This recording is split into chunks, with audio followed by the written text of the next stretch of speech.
بسم یہوہ الرحمن الرحیم یا مقیت دا مینٹینر۔ خدا رب ذوالجلال کے بابرکت نام سے آغاز۔ تمام حمد و ستائش اس رب الافواج کے لیے حقیقی عرفان میں حقیقی خدائے قادر مطلق مقدس اور مبارک نام کو جلال دیتے ہوئے آپ تمام سامعین و ناظرین خدمت میں سلام اور خوش آمدید۔ عزیزم، آج آپ ششدر رہ رہے ہوں گے، حیران ہو رہے ہوں گے کہ آج میں نے قرآن شریف سے کوئی آیت کی تلاوت نہیں کی، کوئی آیت نہیں پڑھی، اور شاید آپ کے ذہن میں مرزا اسد اللہ خان غالب کا وہ مصرع یاد آ رہا ہوگا کہ یا الہی یہ ماجرا کیا ہے۔ آپ یقین جانیں کہ آپ سے پہلے میں خود بھی حیران تھا، پریشان تھا، کیونکہ جو لفظ جو اس میں صفاتی ہم آج سیکھنے جا رہے ہیں، قرآن شریف میں کوئی آیت ہمیں نہیں ملی، کسی بھی پارہ میں، کسی بھی سورہ میں کہیں کوئی آیت نہیں ملی۔ تو آپ تمام حفاظ اور قاری صاحبان سے گزارش ہے کہ آپ کی نگاہ یا آپ کے حافظے میں جب یہ بات آ جائے کہ یا مقیتو کس آیت میں ہے، کس پارے میں ہے، تو آپ ہمیں ضرور اس کی نشاندہی فرمائیے گا۔ خداوند آپ کو خوب برکت دے۔ تو وہ ذات جو اول بھی ہے، آخر بھی ہے، ظاہر بھی ہے، باطن بھی ہے، لامتناہی ہے، اسے کوئی شمار کرنا چاہے، اسے کوئی احاطے میں کرنا چاہے، انسانی عقل نہیں کر سکتی۔ اور یہی وجہ ہے کہ ہم حقیقی عرفان میں اسماء الحسنہ مظہر صفات خداوندی میں اب تک جتنے بھی اسم آپ کی خدمت میں پیش کر چکے ہیں، اس میں کچھ اسماء الہیہ میں جو قرآن میں واقع نہیں ہے، تو پھر ہم چلیں گے کسی دوسری کتاب کی جانب کہ آخری اسم کہاں سے لیا گیا ہے۔ مقیت کے معنی ہے توانائی پیدا کرنے والا، قوت سے ہی سمجھے یہ لفظ بنتا ہے۔ اور جیسے جیسے ہم آگے چلیں گے تو پھر ہم یہ بھی سیکھتے چلیں گے کہ یہ لفظ کو ہم کہاں کہاں استعمال کر سکتے ہیں۔ لفظ مقیت یا اسم صفاتی مقیت، تو ہم دیکھتے ہیں کہ جب قرآن شریف میں ہمیں نہیں ملا تو پھر ہم ظاہر سی بات ہے آسمانی صحیفہ آسمانی کے دوسری جانب جائیں گے، لیکن اس کے ساتھ ساتھ ہم نے اس مقیت کو یا مقیت کو جب قرآن میں نہیں ملا تو ہم نے فرز اللغات کے صفحہ 1275 میں دیکھا، اس میں 3 معنی مجھے ملے، اور وہ ہے یہ عربی صفت میں ہے روزی دینے والا، خوراک بخشنے والا، اور تیسرا ہے قوت اور توانائی دینے والا۔ عزیزم، قوت اور توانائی کون دیتا ہے؟ دیکھیں، توانائی کا آغاز یا توانائی جو ہے وہ ابتدا سے، ازل سے ہے، اور یہ اب تک رہے گی۔ وہی اول ہے، وہی آخر ہے، وہی الفا ہے، وہی اومیگا ہے، اور اسی نے توانائی کو خلق کیا ہے۔ ہم آج جو بھی چیز دیکھتے ہیں، جس سے حاصل کرتے ہیں، وہ تمام توانائیاں ہمیں جو ملتی ہیں وہ، لیکن اس کا منبع جو ہے وہ خدا کی ذات ہے۔ اور سب سے بڑی توانائی جو ہے، سب سے ذخیرہ جو ہمارے پاس ہے، وہ سورج ہے۔ وہ سورج کسی انسان نہیں بلکہ رب العالمین نے بنایا ہے۔ اور ہم آپ کی زحمت سماعت کتاب مقدس سورہ ہے پہلا تواریخ، اور اس کی جو رکو ہے 29 آیت نمبر 12۔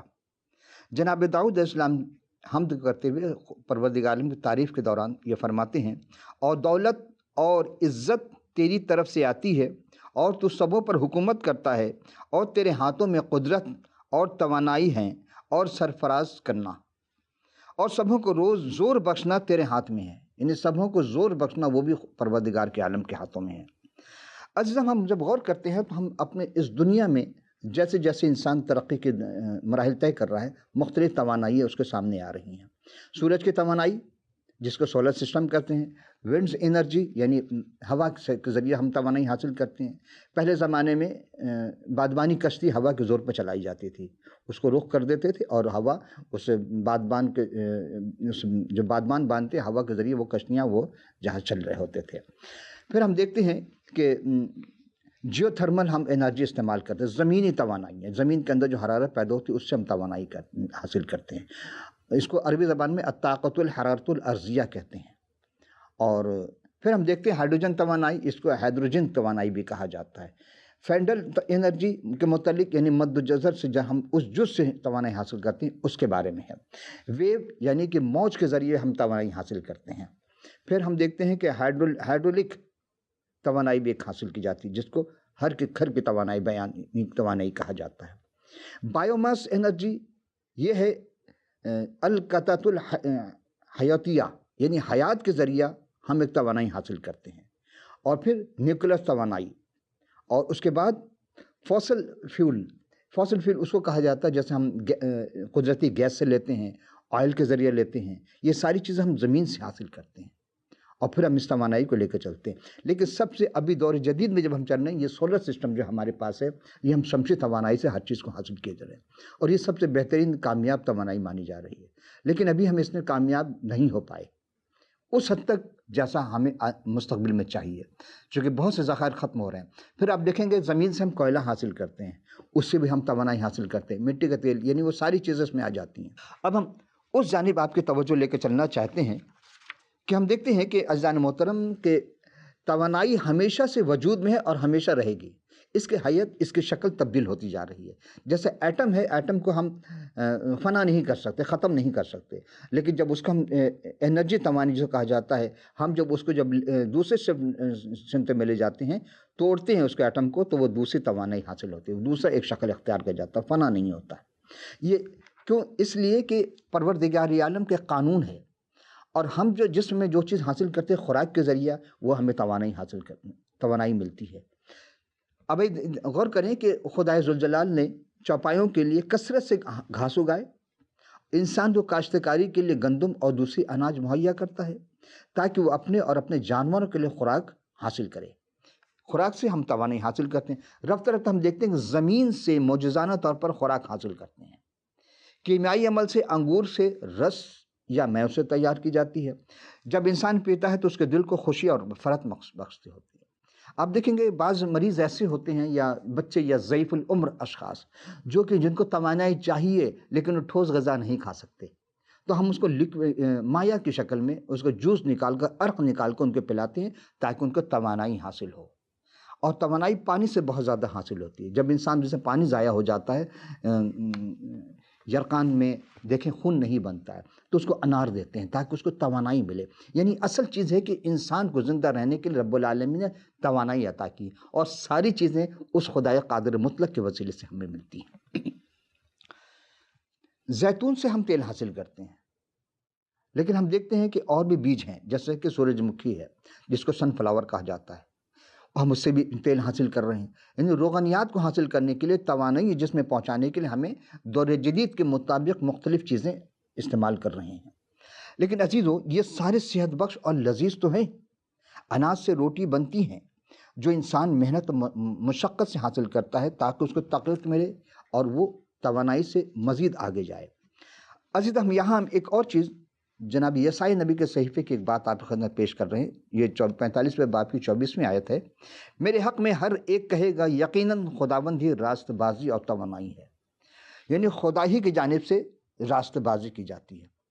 آپ دیکھیں گے کچھ لوگ کمزور ہو جاتے ہیں تو ان کو ایک ورد بتایا جاتا ہے کہ یا قویوں کا ورد کرو، تمہارے ذہن میں توانائی آئے گی، تمہارے جسم میں توانائی آئے گی۔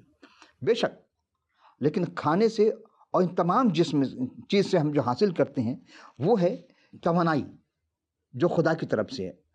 زبور شریف اس کے 35ویں باب کی رکوع کی 68ویں آیت میں ہے کہ اے خدا، تو اپنے مقدسوں میں محیب ہے، اسرائیل کا خدا ہی اپنے لوگوں کو زور اور توانائی بخشتا ہے۔ یعنی کہ دیکھیں، کہیں بھی ہم کسی آیت کو اٹھاتے ہیں تو اس میں توانائی، زور عطا کرنا، یہ پروردگار عالم کی ہی کے ذریعے ہم تک ملتی ہے، چونکہ وہ قوی ہے۔ خدا مبارک ہو، وہ اپنے مقدس مقامات میں محیب ہے، تاہم وہ اپنے لوگوں کو زور اور توانائی بخشتا ہے۔ ایسے زور اور توانائی، دیکھیں کسی چیز کو ہم حرکت میں لانے کے لیے توانائی کا استعمال کرتے ہیں، اور کسی حرکت والی چیز کو روکنے کے لیے ہمیں توانائی اس سے زیادہ طاقت میں لگانی پڑتی ہے، تو ہم اس کو استعمال کرتی ہیں۔ ہم فزکس وغیرہ میں پڑھ چکے ہیں، آپ بھی پڑھ چکے ہوں گے، لیکن ہم ایک اور توانائی آپ کی سمت میں لے جانا چاہتے ہیں، اس طرف توجہ دینا چاہتے ہیں کہ بنی اسرائیل 40 سال تک بیابان میں تھے۔ اس بیابان میں پروردگار عالم نے جو انہیں خوراک مہیا کیا تاکہ ان کے جسم میں توانائی آئے۔ رات دن میں سخت گرمی ہوتی تو رات میں سخت سردی، تو پروردگار نے ان کو رات کے لیے ایک آگ کا سما پیدا کیا تاکہ ان کو جسم کو نقصان نہ پہنچے، اور وہ آگ کے ذریعے حرارت لیتے تھے، چونکہ رات سردی سرد بہت ہوتی تھی۔ 1-2 دن کی بات نہیں عزیزو، 10 عشرات کی بات نہیں ہے، 20 دن، مہینہ، سال کی بات نہیں، 40 سال کس نے انہیں خوراک مہیا کیا؟ من و سلوہ کہا جاتا ہے، بٹیر کی شکل میں تھی، اناج کی شکل میں 2 چیزیں تھیں. اور کتنے لاکھ تھے؟ تقریباً 35 لاکھ سے زیادہ لوگ تھے اس میں. تو ان کو خوراک کیسے پروردگار نے مہیا کہ نہ انہوں نے بیج بویا، نہ کاٹا، نہ کوئی کس کیا، لیکن وہ جو خالق کائنات توانائی دینے والے منبع ہے اس نے ان کو خوراک مہیا کیا. اور وہ جو چیز بچ جاتی تھی، ضائع ہونے والی آٹے جو کہ ویسٹیج کہا جاتا ہے، وہ تقریباً 12-13 آج کے زمانے میں ٹن کے مطابق بچتے تھے. تو اب سوچے وہ خدا جو ہے وہ رزق دینے پہ آتا ہے تو کس طرح رزق دیتا ہے.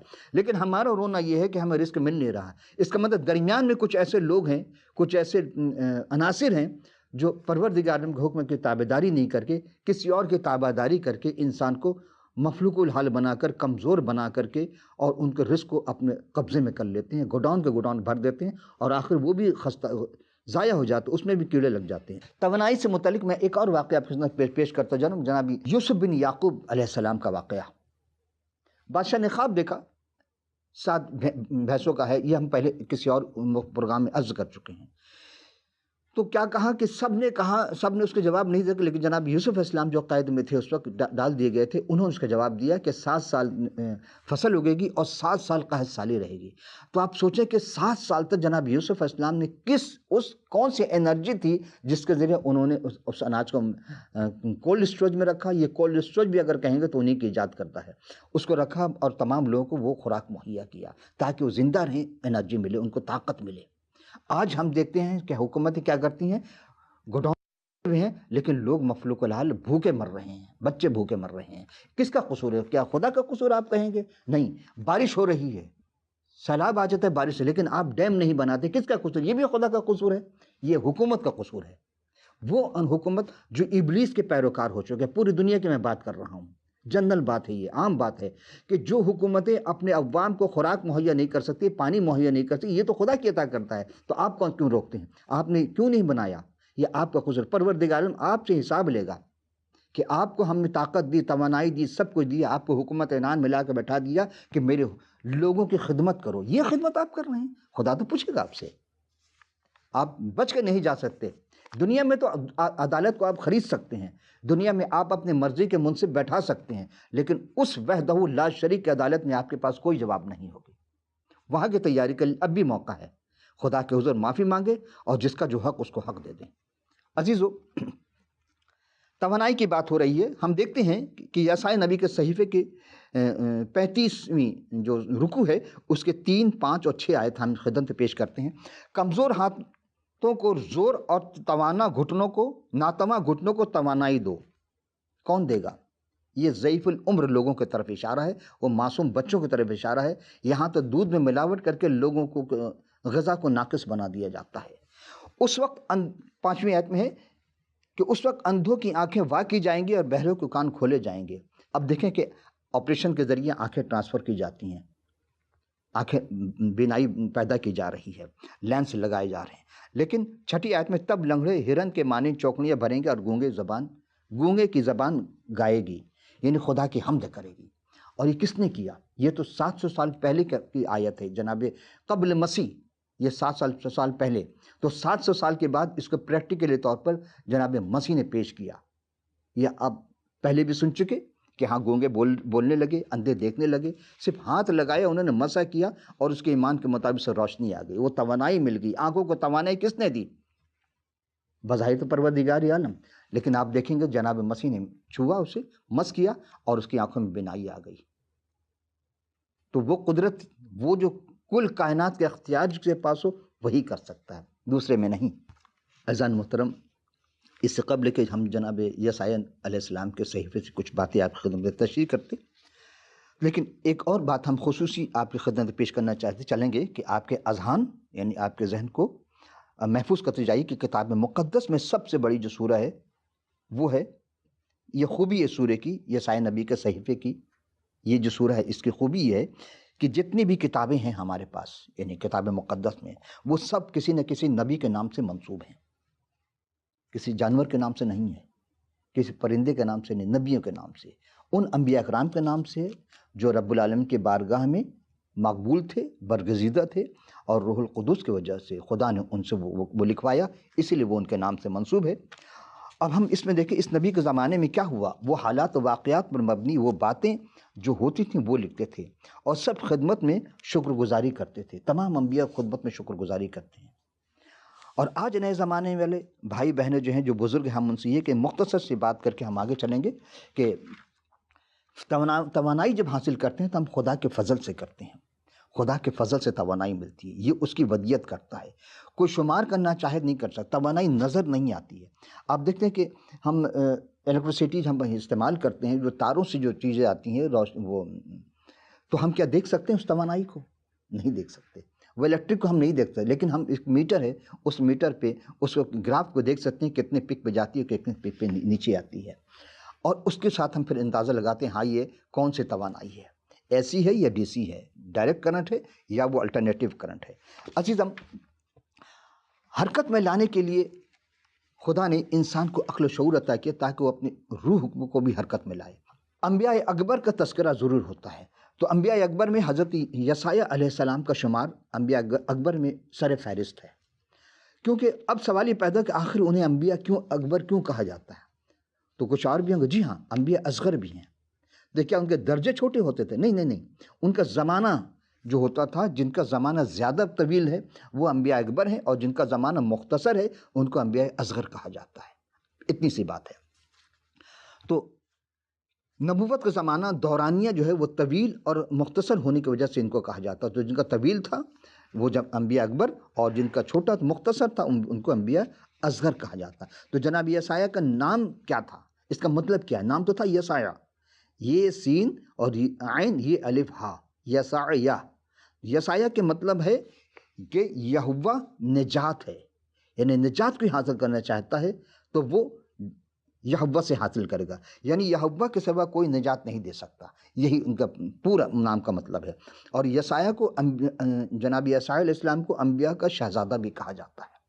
ان کا تعلق شاہی خاندان سے تھا، اور یہ اپنے زمانے میں سب سے زیادہ تعلیم یافتہ تھے، ادیب بھی تھے، اور ادیب قسم کے نبی تھے، اسی لیے ان کی جو تحریر ہے ایک ادیبانہ تحریر ہے، اور ان کے صحیفے کو بحکم خدا جناب یسایہ علیہ السلام نے خود بدست خود تحریر کی فرمائی، اور اس صحیفہ کو ثنا و بدا سے بھی تشبیہ دی جاتی ہے۔ آپ کی یاد ایک کتاب ہے ثنا، بدایہ اور نہایہ، اس میں بھی بہت ساری باتیں ہیں جو 13 جلد پر مشتمل تھی۔ اب اس کے اردو ترجمے تو ابھی تک نہیں ہو سکے، مجھے نہیں معلوم کیوں، اس لیے کہ وہ عربی زبان میں ہے، بدایۃ النہایہ۔ اور ہم دیکھتے ہیں کہ تشبیہ دی جاتی ہے اسی کتاب کو، اور ان کے 2 اولاد پروردگار نے ان کو عطا کی تھی۔ اس کا تذکرہ 7 اور 8 باب میں ہے۔ 7ویں باب کی 7ویں رکوع کی 3ری آیت میں کے مطابق بڑے کا نام تھا یشار یاشوب، جس کے معنی ہے بقیہ واپس لائے گا۔ دیکھیں کوئی مقصد ہے یہاں ہمارے اس یسایہ نبی کے صحیفے کو پیش کرنے کا، ان کے نام کے بارے میں بتانے کا۔ دوسری جو اولاد ان کی ہوئی، جب پروردگار ان کو دوسری اولاد دی تو اس سے پہلے اس کا نام لکھوایا تھا، اور وہ 8ویں باب کی پہلی آیت میں ہے، 8ویں رکوع کی پہلی آیت۔ پھر خدا نے فرمایا ایک تختی لی اور اس پر صاف صاف لکھ مہیر شالال ہاش بز، اور باب 8 رکوع 8 کے 3 کے مطابق تب خدا نے مجھے فرمایا، کون کہہ رہا ہے؟ حضرت یسایہ علیہ السلام فرماتے ہیں تب پروردگار خدا نے مجھے فرمایا کہ اس کا نام مہیر شالال ہاش بز رکھ۔ اس کے نام کا مطلب ہے جلد برباد کر یا جلد لوٹ مار کر۔ کیوں؟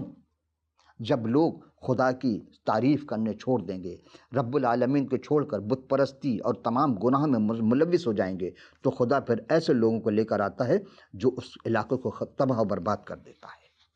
ان کے ذریعہ، خدا خود نہیں کرتا، ان کے ذریعہ کرواتا ہے۔ تو جناب یسایہ کے نبوت کا آغاز پہلے باب کی پہلی آیت کے مطابق یسایہ بن آموس کی رویا، جو اس نے یہودا اور یروشلم کے بابت یہودا کے بادشاہوں عزیہ، یوتام، آخز اور حزقیہ کے ایام میں دیکھی تھیں، اور ان تمام باتوں کو انہوں نے تحریر کی۔ اور 54 باب میں ہم جب دیکھتے ہیں تو انہوں نے 3 گیت بھی لکھی تھی۔ اچھا، یسایہ علیہ السلام جو تھے شاعر نہیں تھے، لیکن پھر بھی انہوں نے تقریباً 6 یا 7 گیت لکھی ہیں۔ اور پھر ہم دیکھتے ہیں کہ ان کے زمانہ جو ہے وہ 680 قبل مسیح سے 740 قبل مسیح کا ہے۔ عزیزان محترم، جب ہم اس کو ذرا تفصیل سے دیکھیں تو یسایہ علیہ السلام کے صحیفے کو چھوٹی بائبل بھی کہا جاتا ہے۔ کیوں کہا جاتا ہے؟ اب سوال پیدا ہوتا ہے، یعنی کل کتنی کتابیں ہیں؟ صورتیں ہیں جو کہا جاتا ہے 66، اور جناب یساع نبی کے جو صحیفہ جو 700 سال قبل مسیح آپ نے بحکم خدا تحریر فرمائی، تو اس میں 66 کل کتابوں میں، اور ان کے جو صحیفہ ہے اس میں 66 ہی رکوع ہیں، جس کو 66 باب بھی کہا جاتا ہے۔ لیکن آپ جب غور فرمائیں گے تو پہلی باب سے لے کر 39 باب تک شریعت، جج اور عدالت پر مشتمل ہے۔ شریعت، جج اور عدالت اس پر مشتمل ہے، اور 27 سے لے کر 66 باب تک یہ نیا عہد نامہ خدا قوم کو رہائی دے گا، یہ ساری باتیں درج ہے۔ تو عزیزو، ہم جب غور کرتے ہیں تو زبور شریف کے بعد حضرت داؤد علیہ السلام جو زبور شریف ہے، اس کے بعد حضرت یساع نبی علیہ السلام جو تھے، یہ واحد شخصیت ہیں جنہوں نے سب سے زیادہ حضرت مسیح موعود سلام علیہ کے بارے میں پیشن گوئیاں لکھی۔ مثلا جناب مسیح کے ولادت کے بارے میں امانویل کا ایک نشان کے بارے میں تذکرہ ملتا ہے، اور وہ اسی صحیفہ کے حضرت یساع نبی کے صحیفے کے 7ویں باب کی 10 سے 14 آیت ہیں، لیکن ہم آپ کو صرف 3 آیت پیش کریں گے۔ مکمل باتیں ہیں، آپ اس کا مطالعہ خود بھی کر سکتے ہیں، تو چونکہ ہمارے پاس وقت کی کمی ہے تو اس لیے ہم زیادہ چیز نہیں پیش کر سکتے، تو صرف ایک آیت، یعنی 7 کے باب کے 14ویں آیت، 7ویں رکوع کی 10 سے 14 آیت میں تفصیل ہے، لیکن ہم صرف ایک آیت آپ کی خدمت پیش کریں گے، وہ 7ویں رکوع کی 14ویں آیت ہے۔ لیکن خداوند آپ تم کو ایک نشان بخشے گا، یعنی خدا آپ کو خود ایک نشان بخشے گا۔ دیکھو ایک کنواری حاملہ ہوگی اور بیٹا ہوگا، اور اس کا نام عمانویل رکھیں گے، جس کے معنی ہے خدا ہمارے ساتھ ہے۔ اور پھر 35ویں باب میں، جس طرح ہم نے پچھلے تذکرہ کیا تھا آپ سے کہ کمزوروں کو ہاتھ عطا کرے گا، توانائی ملے گی، گھٹنوں اور دیگر نابیناؤں کو بینائی، اور بہروں کے سنیں گے، یہ تمام باتیں ہو چکی، جنابی مسیح سلام علیہ نے پیش کر چکے۔ اب ہم غور کریں گے عزیزو کہ اس 3 آیت جو ہم آپ پہلے پیش کر چکے تھے، تو اس کی تفصیل آپ کو متی مل جائے گی۔ متی، حضرت متی رسول کے معرفت لکھی انجیل جلیل کے 6 باب میں 6 سے 11 آیت میں تمام باتیں ملیں گی، اور 9 باب کی 27 سے لے کر 30ویں باب میں 30 آیت میں بھی یہ آیات ملیں گی۔ جب آپ چلتے چلیں گے تو آپ دیکھیں گے کہ جناب مسیح جب لوگ ان پر ایمان لائے، کیا اعتقاد ہے کہ یہ کر سکتے ہیں؟ جب لوگ پوچھا ایک نابینا سے، کیا تیرا اعتقاد ہے کہ میں ایسا کر سکتا ہوں؟ اس نے کہا کہ ہاں، بغیر سوچے سمجھے، اس لیے کہ بلا تعاقف کوئی اگر جواب دیتا ہے کہ ہاں خداوند، تب وہ یہ کون لوگ تھے؟ یہ وہ لوگ تھے جو کنارے بیٹھے تھے، دونوں آنکھ سے نابینا تھے، اور جب سنا کہ جناب مسیح یہاں سے گزرے تو اس نے آواز دے کر کہا کہ اے ابن داؤد، ہم پر رحم کر۔ یہ وہ روحانی نام تھا جو کوئی بہت کم لوگ جانتے، جس کو روحانی علوم تھا۔ یہ آنکھ سے تو نابینا تھے لیکن دل سے نابینا نہیں تھے۔ آج ہم دل کے نابینا ہو گئے ہیں۔ اگر نابینائی کو ختم کرنا ہے، بینا بنانا ہے، تو اس کے پاس ہمیں آنا ہوگا جو بینائی عطا کرتا ہے۔ تو جناب مسیح نے اس سے پوچھا کیا تو کیا چاہتا؟ اس نے کہا کہ مجھے آنکھ چاہیے، میں دیکھ سکوں۔ آپ نے کیا تیرا اعتقاد ہے، ایمان ہے کہ میں ایسا کر سکتا ہوں؟ اس نے کہا بے شک، بلا طاقت، بغیر سوچے سمجھے۔ تو آپ نے اس کو صرف ہاتھ اس کی آنکھوں پہ مسح کیا، اور فوری وہ کہتا ہے کہ خدا میں سب کچھ دیکھ سکتا ہوں، آسمان کی طرف دیکھا اور سب کچھ دیکھ سکتا ہوں۔ تو جو بینائی عطا کرے، توانائی، دیکھنے کی توانائی سب سے پہلی چیز ہے۔ اچھا، ایک بات ہم آپ سے عرض کرتے چلیں کہ انشورنس جب کوئی کرتا ہے تو 3 چیز پر مشتمل ہوتی ہے: اس کی آنکھ سلامت ہو، اس کے ہاتھ سلامت ہو، اس کے پیر سلامت ہو، ذہن سلامت ہو۔ یعنی کہ آنکھ سے دیکھ سکتا ہے تو ہاتھ سے کام کر سکتا ہے، پیر سے چل سکتا ہے، ورنہ اس کی آمدنی آدھی ہو جاتی ہے۔ یہ انشورنس کے پالیسی کا ایک نظریہ ہے۔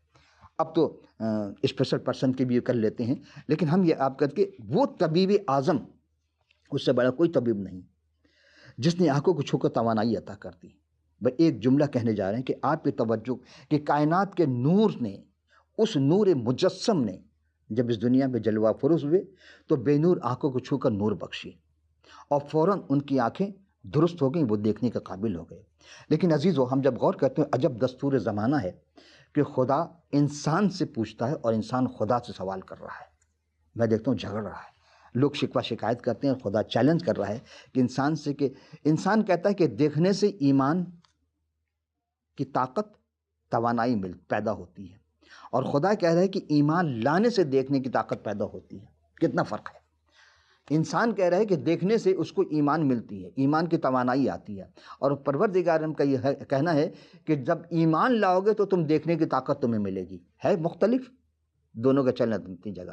لیکن جناب مسیح نے کہا کہ نہیں، جس کے پاس ایمان تھا، وہ جو اندھا تھا بیچارہ، دونوں آنکھوں سے نابینا تھا، اس کی ایمان کی وجہ سے لوگوں کو شفا ملی، لوگ دیکھنے لگے، لوگ چلنے لگے، لوگ دوڑنے لگے اور لوگ صحت یاب ہو گئے. ایمان کی وجہ سے توانائی ملی کہ مردے کو زندہ کر دیا، ایمان کی وجہ سے.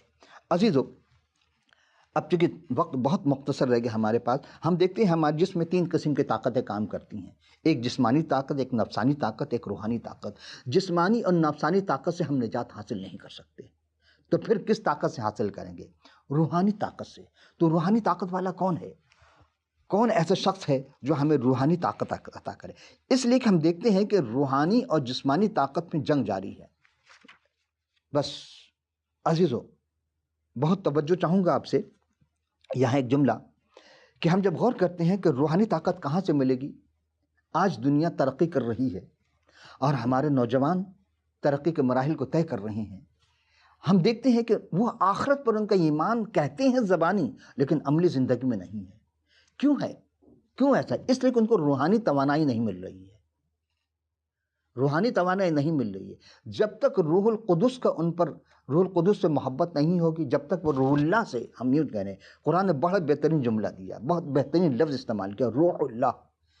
اس روح اللہ سے جب تک ایمان نہیں آئے گا، اس روح اللہ پر ایمان نہیں آئے گا، اس کی قوت نہیں آئے گی، ہم روحانی طور پر طاقتور توانائی نہیں حاصل کرتے، توانائی نہیں ہوتے. اور آخرت کی ساری باتیں وہ روح سے متعلق ہے، اس جسم سے متعلق نہیں ہے.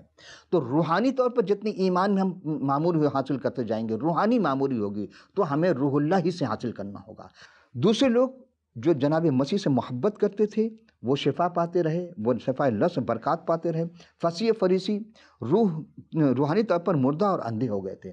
کہیں ایسا تو نہیں آج ہم بھی ان فصیح فریقی کی طرح ہم روحانی طور پر اندھے ہو گئے ہیں اور جسمانی طور پر ہم بہت کچھ حاصل کرتے جا رہے ہیں. لیکن جب عزیزو، جب جناب مسیح دوبارہ اس دنیا میں جب افروز ہوں گے تو وہ عدالت کریں گے. عدالت کس کی ہوگی؟ جس کے پاس روحانی طاقت ہوگی عزیزو، جو روحانی طور پر ان کو تسلیم کر چکا ہے، توبہ کر چکا ہے اور ایمان لے آیا ہے، تو اس روح اللہ اس کو نجات دلا سکتے ہیں. اس کے علاوہ کسی کو نجات نہیں ملے گی. تو روح اللہ سے اگر آپ کو رابطہ کرنا ہے تو روح اللہ کو سمجھنا ہوگا، اور روح اللہ کو سمجھنے ہمیں کتابوں کا مطالعہ لازمی ہے. ہم کسی اور نشست میں پھر حاضر ہوں گے. اس وقت کے لیے اجازت. خدا حافظ. ناصر.